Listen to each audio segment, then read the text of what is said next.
אלכסנדר בן שושן, ברוך הבא. תודה רבה לך. אני מאוד שמח לארח אותך כאן. אני מאוד שמח שאני נוכח פה. לא נשקר, אתה אחד מהחברים הקרובים שלי. חיכינו תקופה לקבל אותך כאן בתוכנית. תודה. נתחיל אולי מההתחלה. על הרקע קצת עליך. מאיפה אתה בא, איפה גדלת? אני נולדתי וגדלתי בפריז. עליתי לבדי לארץ בגיל 18. ישר אחרי הבגרות היה הצטברות של הרבה מאוד נסיבות, חלקן תת מודעות שאני עדיין מגלה בעצם היום. אני חושב שאיכשהו זאת אופציה שהיא קיימת ונוכחת בראש של כל היהודים בצרפת. אני חושב שעד כמה שאנשים רחוקים מהדת, יש להם תמיד בעצם נוכח בראש את האפשרות יום אחד לעלות לארץ, כי קודם כל יש איזה אידיאל סביב המקום. שבעידן שבו רוצחים יהודים, יש אנטישמיות שהיא עד כדי כך נפוצה, שהיא פוגעת בחיי היום-יום של הפרט, אז כמובן שאתה שומר בתא קטן בראש, שיש איפשהו מקום בעולם, שאתה כן תהיה מקובל כשקוראים לך כהן ולוי ובן שושן. אתה יודע שיהיה לך את החירות שלך, ואתה תוכל פשוט להתנהג כאילו כפי שתרצה. בצרפת אין מה לעשות, עד כמה שיהודים חזקים ונוכחים למרות שהם מהווים אחוז מאוד קטן מהאוכלוסייה, אין להם איך להגן על עצמם. עד כמה שאתה יכול להיות בעצם חזק, כשאתה לא יכול להגיב במצבים מסוימים, זה לא שווה כלום. אבל לך, אלכסנדר, בגיל 18, מה בעצם הביא אותך למצב שאתה אומר, אני עולה לארץ? מה הניע אותי אישית? כן. אז אני חושב שבגיל 18, לעלות לארץ, היווה תשובה לכל השאלות הזהותיות שהיו לי. התופעה הזאת שנוצרת בך, שגורמים לך להרגיש את היהודי, גורמת לך לרצות לחקור את זה. אז אני הרגשתי שלא משנה מה, יהיה תמיד את התחושה הזאת לגבי היהודים. היה לי סיבות גם מאוד אישיות סובייקטיביות, שבסופו של דבר עזוב את כל האידיאל ואת כל הערכים. בסופו של דבר זה מאוד מעניין, כי זה גם מאוד כנה להגיע למסקנות האלו, ולהגיד לעצמך רגע, יכול להיות גם שבגיל 18 הייתי פשוט ילד בן 18 שרצה לשנות כיוון, שרצה לעזוב את התא המשפחתית, שמצא בלעלות לארץ סיבה, יד, חוויה מאוד מאתגרת. לעזוב ולבנות את הסיפור האישי שלי. ואני חושב שזו סיבה שהיא אחת הסיבות המרכזיות בעצם. זה היה אחלה דרך פשוט לברוח.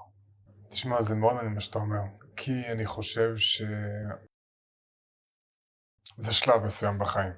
כלומר, במשך הרבה זמן, המון מהבחירות שאנחנו עושים, אנחנו מצדיקים אותם באידיאלים. אנחנו נגיע לזה כשנגיע לעניין של הבחירה להתגייס ללוחמה, לקרבי, שבסוף, כשהם שואלים מישהו למה התגייסת לקרבי, התשובה הראשונה תהיה אידיאולוגיה. וזה נכון, אבל האידיאולוגיה לא מספיקה בשביל להסביר למה. לא מספיקה. כי אם הרעיון הוא לתרום למדינה, אז אתה יכול גם לתרום במודיעין, אתה יכול לתרום בכל תפקיד אחר בצבא, ואתה גם אולי תתרום אפילו יותר. אני מאוד מסכים. אז השאלה הסובייקטיבית שלך באותו רגע, למה להתגייס לקרבי, היא הרבה יותר עמוקה. וכל אחד יש את התשובות שלו. אבל לנסות להגיע בשלב מסוים להבין, זה לא רק היה עניין של אידיאלים, יש פה משהו מעבר לזה שהוא לא פסול, זה לא מוריד את זה. אבל זה שני דברים שהם שונים. כל השלב הזה, הצבא, זה כבר שאלה, או שזה עדיין לא עניין שאתה חושב עליו? אני אישית בן אדם שלא הכל או כלום. זאת אומרת שמהרגע שאני מחליט לעלות לארץ, ואני מבין שמתאים לי, אני מרגיש שזה עניין של עולים. אז ברור שהצבא מהר מאוד מתחילה להיות נושא שהוא על הפרק. הכרתי את חבר הכי טוב שלי, הלל, שהיה לנו בעצם שאיפות מאוד דומות. אנחנו רצינו לעשות שירות שלם ומשמעותי, אבל בסופו של דבר לא ידענו להגדיר מה זה שלם ומשמעותי. וכשאני הסתכלתי על הצבא, ראיתי אותו כפרק שאסור לפספס, אסור לי לרוץ לחלק העתידי שלי בחיים. אפשר עכשיו להתגייס, בואו נעשה מכינה צבאית, בואו נעשה את כל הגיבושים ונשאוף להגיע להכי טוב שיהיה אפשר לעשות. חשתי שהזהות היהודית שלי בא לידי ביטוי במעשים בשירות הצבאי. אני התחלתי להתאמן מאוד, מאוד קשה. אני שאפתי להגיע לסיירת מטכ"ל. קראתי את מכתבי יוני, קראתי את הסיפור של עמנואל מורנו, דיברתי עם אחים שלו, עם אבא שלו, ואני חושב שזה ספרים וסיפורים שנותנים מענה לכל השאלות שיש בך. יוני נתניהו מדבר על The Boy from Israel, כשהוא בתחילת הספר. כשהוא נמצא בארצות הברית, והוא מרגיש את הקונטרסט ואת הסטיגמטיזציה שעושים עליו כגבר מישראל שנמצא בחו"ל. אז אתה מרגיש שאתה משתייך אליו, לא רק במעשים הצבאיים, אלא מעבר, אישית. אז נוצר בעצם זיקה לספר, לאיש, לשאיפות, למקום שהיה בצבא.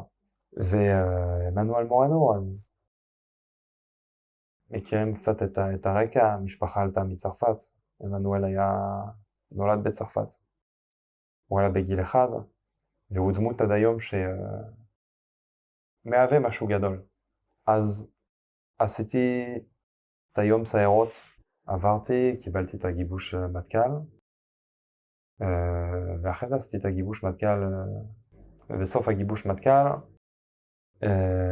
אני קיבלתי את הרעיונות למגלן אגוז דובדבן, והגעתי לאגוז, ככה. איך קיבלת את זה שלא הצלחת לעבור את הגיבוש מטכ"ל? אני הייתי מאוד, מאוד רציונלי. זאת אומרת שהיום סיירות, אני הרגשתי שהייתי בין הטובים שבקבוצה, והיום סיירות הוא מיון פיזי. שבסופו של עניין זה 4 תרגילים, זה מאוד תחרותי. זאת אומרת שמחלקים אותך לקבוצות של בערך 30 אנשים, 4 ראשונים מקבלים את מה שסימנו כבחירה הראשונה שלהם. אחרי זה בגיבוש מטכ"ל יש לך 2 גיבושים בתוך הגיבוש, מעיפים חצי מהגיבוש באמצע, ואז עושים את הקבוצות מחדש. בחלק הראשון הרגשתי ממש טוב, פיזית ומבחינת פיקוד, כי בגיבוש מטכ"ל זה כבר מאוד פיזי בבוקר, אבל באמצע היום יש לך המון תרגילים שהם תרגילי פיקוד, ואתה צריך לדבר ולשתף. יש לך גם רעיון אחרי כל שלב. אז סיימתי את הגיבוש, אם בחלק הראשון של הגיבוש הלך לי ממש טוב, בחלק השני לא הייתי בין הראשונים של הקבוצה. אני בחיים לא אפיל את זה רק על שפה, כי זה קצת לא, אני תמיד הרגשתי שזה לא כנה. אבל אני חושב שזה גיבוש, זה מבחן שאתה צריך בו להראות יכולות התבטאות גבוהות. וזה נורא מתסכל שאתה לא יכול לשקף את מרבית האישיות שלך. אז אני קיבלתי את זה.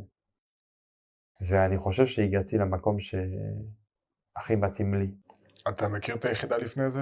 אני מכיר את היחידה, זה מה שגם גרם לי לרצות להתגייס לשם, כאילו לבקש להגיע לאגוז ברעיונות, בגלל שהראש מכינה שלי היה באגוז, אז אני מכיר את הרקע של היחידה, אני מכיר את הייעוד שלה, אבל אתה יודע, בסופו של דבר, אני מרגיש שכשאתה לפני גיוס, אתה לא יודע כלום. אתה לא יודע כלום.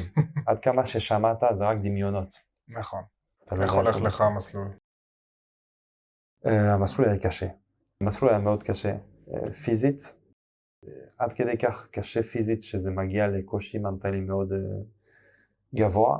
כמובן שמאוד מאתגר, כמובן שאתה מגלה המון על עצמך. כמובן שכמה שנים לאחר מכן, כשאתה חושב על מסלול, אתה שואל את עצמך איך עשיתי את זה בכלל. מה גילית על עצמך? את היכולות, זאת אומרת, את היכולות לדחוף את הגבולות שלך. לעשות דברים שלא היית חושב להלפית שנייה שהיית מסוגל לעשות. ואני גם חושב שיש תהליך שמתארים מעט מדי כולנו חווינו את הרגעים כשאתה חוזר משבוע מאוד קשה, ואתה מתחיל לתאר בשולחן שבת את מה שעשית באותה שבוע, ואתה לא מצליח למצוא את המילים כדי לשקף את החוויה, כן. ואת כל הזוויות של החוויה. למה? בסופו של דבר, שבוע ניווט שבה הלכת בסך הכל איזה 120 קילומטר או 150 קילומטר, בלי מפה, רק עם מצפן בשבוע אחד, שישנת איזה 5 שעות בלילה, או אפילו מסע מאוד קשה, מסע של 75 קילומטר, סתם אפילו את המסע קומתה, 75 קילומטר. אתה יכול לסכם את החוויה במעט מילים. הלכתי ברגל 75 קילומטר, עם מדים נעלי צבא. אוקיי, אבל זה ממש, זה מקטין, זה אפילו מזלזל את החוויה. למה? כי אתה לא יכול לשקף את כל המחשבות שהיו לך. כי אתה לא יכול לשקף את הסביבה, באיזה תנאים אתה חיווית את זה. את הזמן שזה לוקח. את הזמן שזה לוקח. יש המון היבטים שאתה מרגיש ממש חוסר אונים באותה תקופה. כי אין לך מילים כדי לתאר את זה.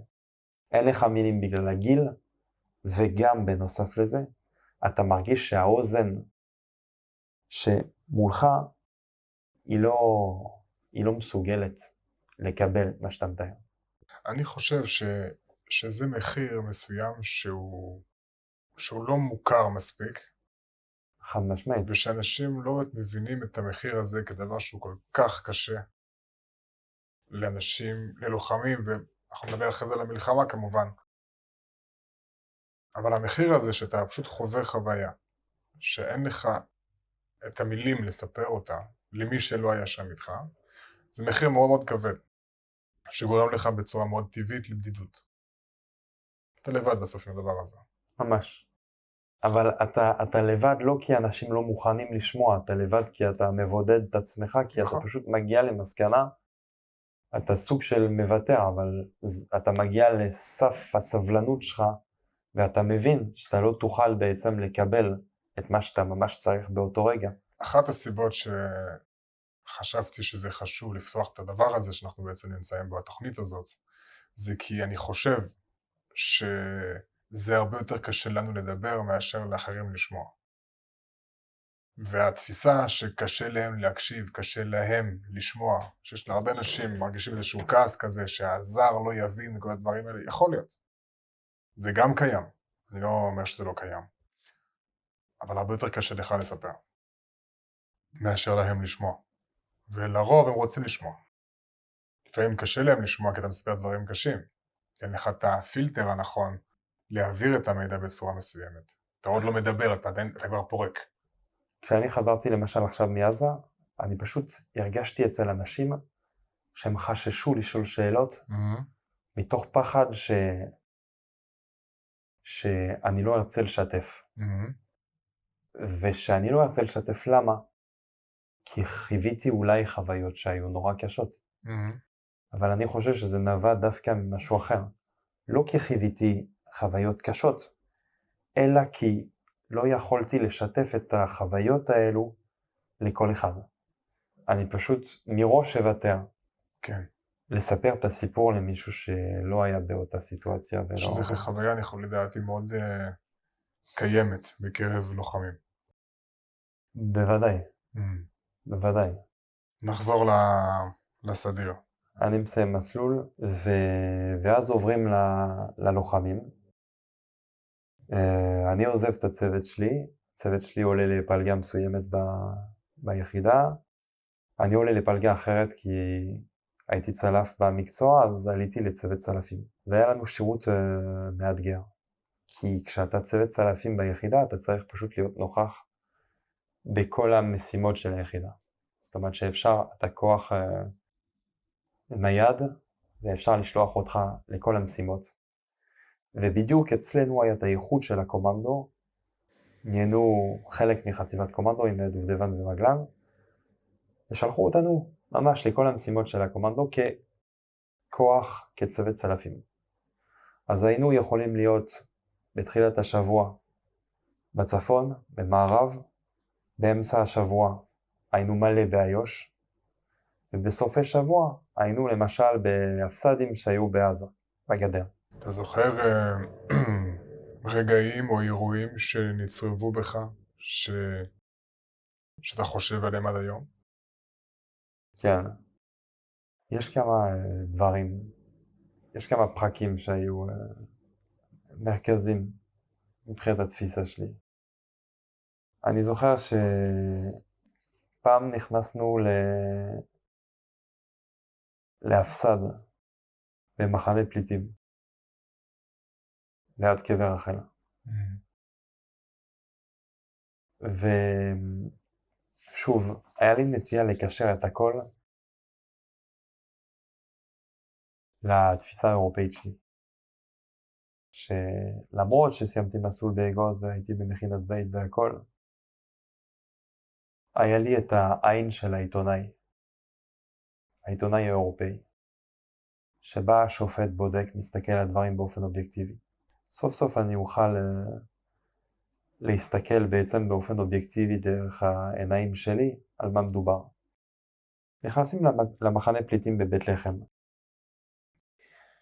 ונכנסים מסכות פנים למשימה מסוימת שם, ואני רואה אמא פלסטינית שעוברת עם הילד שלה, ואני רואה את הפחד בעיניים של הילד שהוא רואה אותנו.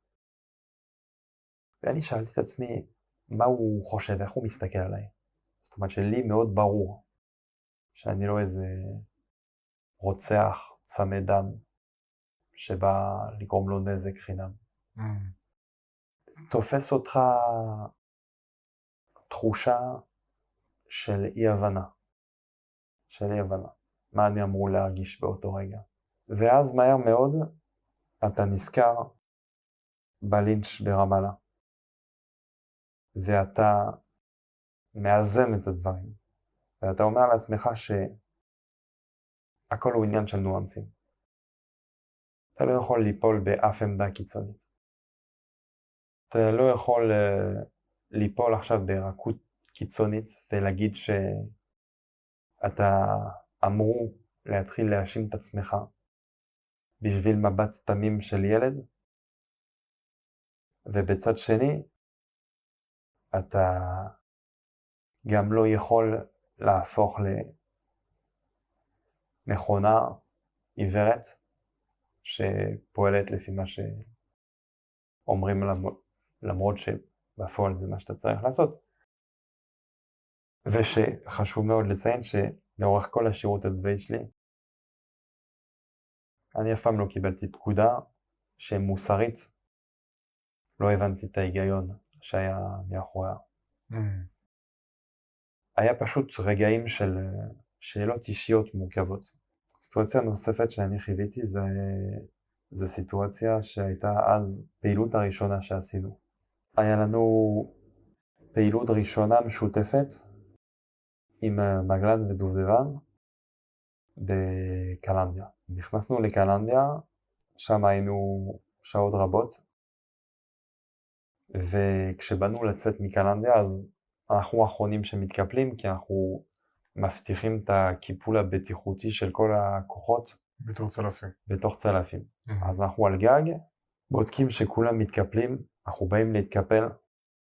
הייתי עם הצוות ברזל שלי, שהוא חבר הכי טוב שלי מהצוות, הוא גם מכווין אותי, זאת אומרת שהוא המכוון ואני יורה. אנחנו מתקפלים מהגג, היינו עם המפקץ, מפקץ צלפים, אורל, ואנחנו יורדים מהבניין, וכשאנחנו יורדים מהבניין, אני פתאום רואה את אורל, אני זוכר את העיניים שלו, כי היינו עם מסכות פנים, הוא פשוט הסתובב, הוא קפץ אלינו והוא צעק צינור, מיתן צינור. הוא קפץ אלינו ואני פשוט זוכר שאני נופל החוצה, הוא פשוט קפץ אלינו עליי ועל המיטאי, ואני רואה ממש את המיתן צינור מאחוריו שמתפוצצת לכיוון מעלה. זה היה, ככה התחילו בעצם החגיגות בלוחמים. ממש, איך שהתקפלנו, הגענו לתחתית של הבניין, דרכו עלינו מהגג מיתן צינור. וילת אש ראשונה. להיכנס כאילו באופן המיטבי לעניינים. ושם אתה שם את הדברים בפרופורציות, אתה מבין שיכול לקרות עד כמה שזה נשמע תמים. אחרי מסלול, לוחמים, בהכנה, לשמוע כל כך הרבה על הצבא, אתה מבין שיכול להיות game over במשחק. כן. עד כמה שאתה, היה לך שבועות לוז ולחימה וניווטים, אנשים מתגייסים בגיל מאוד מאוד צעיר. טייסי קרב, לוחמים במטכ"ל, איפה שתרצה בצבא, זה לא משנה. אתה מתגייס בגיל 18 ויש סיבה לזה, אבל כשאתה רואה את הסכנות הממשיות מולך, ואתה מבין שזה כבר לא משחק, אתה כבר לא צועק 6-6, אתה כבר שם את הדברים בפרספקטיבה. זה כמו פעם ראשונה שאתה פועל בתוך צלף, זה דווקא קצת מתנגד, כי אתה פשוט חוזר על מה שלמדת, מתוך אינסטינקט. איפה זה היה? תלוי עם איזה נשק, זה היה באיו"ש וגם בעזה. גם בעזה. גם בעזה, על הגדר. גם עכשיו במלחמה, אבל אז בשירות על הגדר. על הגדר. רוב הזמן זה היה באיו"ש. כן. אוקיי. אתה מסיים את השירות ב-2017? 2017, כן. 2017. אני יוצא מהצבא והעורך חיים האירופאים רודפים ותופסים אותי שוב, ומהר מאוד אני מרגיש שאני חייב להתחיל לעשות משהו מחיי. אוקיי. זאת אומרת שעד עכשיו אני הייתי בצבא, מיליתי את המדף הזה באופן הטוב ביותר, ואחרי זה החלטנו לטוס כל הצוות ביחד, היינו בתאילנד חודש, אחרי זה היינו במונגוליה חודש, חלק מהצוות, אבל מהר מאוד במונגוליה אני נמצא מול הנופים הכי יפים שבעולם, ואני אומר לעצמי שזה כבר לא מספיק, לא מגיע לי, כי עדיין לא התקדמתי מספיק כדי שאני אוכל ליהנות כל כך הרבה. אז אני רואה בצד את כל החברים שלי שממשיכים לטייל. אני צריך לדמיין שהיה לי עדיין הורים שצלצלו ושאלו אותי כאילו מה טוב ויפה, שהייתה בגוז, קומנדו, אוקיי סבבה. אבל מה אתה מתכנן? כן. ואני תמיד רציתי ללמוד משפטים. זה היה מאוד ברור מה שרציתי לעשות, ואני מבטל את המשך הטיול בווייטנאם. שאר החברים לצוות נפגשים בווייטנאם. אני חוזר להתחיל מכינה קדם אקדמית באוניברסיטה העברית, ישר אחרי השחרור. היו לדעתך השלכות של השירות הצבאי על החיים האזרחיים שלך בשלב הזה? שזה ממש כזה, אתה עושה מעבר חד כי זה נשמע ככה. ברור שיש. זאת אומרת שאני חושב שאני דחפתי את עצמי, דרשתי מעצמי להתקדם בכוח. אני חושב שהרבה יותר נכון, ואני מבין בדיעבד למה נכון לקחת את הזמן. קודם כל, בשירות הצבאי אתה מקבל כל מה שבן אדם שואף לקבל. חום, אהבה, הערכה. כשאתה לוחם ואתה יוצא, או כשאנשים בסביבה שלך יודעים איפה אתה בצבא, מה אתה עושה, אתה מקבל את כל מה שאפשר לחלום עליו. אתה יוצא מדהים, רואים איפה אתה משרת והכל. בסופו של עניין, מיום ליום, אתה חוזר לאזרחות, ואתה שוב צריך להוכיח את עצמך. כן. זו מסקנה שהיא מאוד כנה, אבל כולנו חווינו את זה. אתה מגיע, אתה בסוף השירות הצבאי, אתה הכי פזם, אתה הכי נחשב, אתה הכי ותיק, אתה הכי חיווית. אתה מישהו במעגל חברתי מסוים. ומיום ליום, אתה שוב מתחיל מאפס. צריך להכניס מטבע ומשחק חדש. כן. אז אתה שוב צריך להתחיל מאפס. למה משפטים דווקא? מגיל קטן לקחתי את האי צדק ואת האי הוגנות כלפי אנשים חיצוניים כמשהו שהוא מאוד אישי, ותמיד רציתי להקנות את הקול שלי לאנשים שלא היו מסוגלים בעצם להגן על עצמם. זה משהו שיצר בי זיקה לתחום הזה ספציפית. וזה היה ברור שאני ארצה ללמוד משפטים באוניברסיטה העברית. עשיתי פעמיים פסיכומטריה, עשיתי מכינה אקדמית כדי בעצם להחליף את הבגרות הצרפתית. מאוד אהבתי את הלימודים. התמחות עשית איפה? בהרצוג פוקס נאמן. אני ממשיך שם עכשיו כעורך דין. בכל התקופה הזאת של האוניברסיטה, של ההתמחות, מילואים תופסים מקום? ברור. שמע, אני מרגיש שבזמן הלימודים, כשאתה לא במקרה קצה, כמו ה7 לאוקטובר, אתה פשוט שמח ללכת לשם. על מה מדובר בסופו של עניין? על תקופת אימון, כמובן כשיש תקופת פעילויות או קו של ממש, של חודש ברצף, זה כבר קצת משנה את המשחק. כי כשזה נופל בדיוק על תקופת מבחנים, זה מכביד.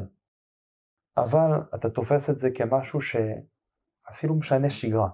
חשוב לי לומר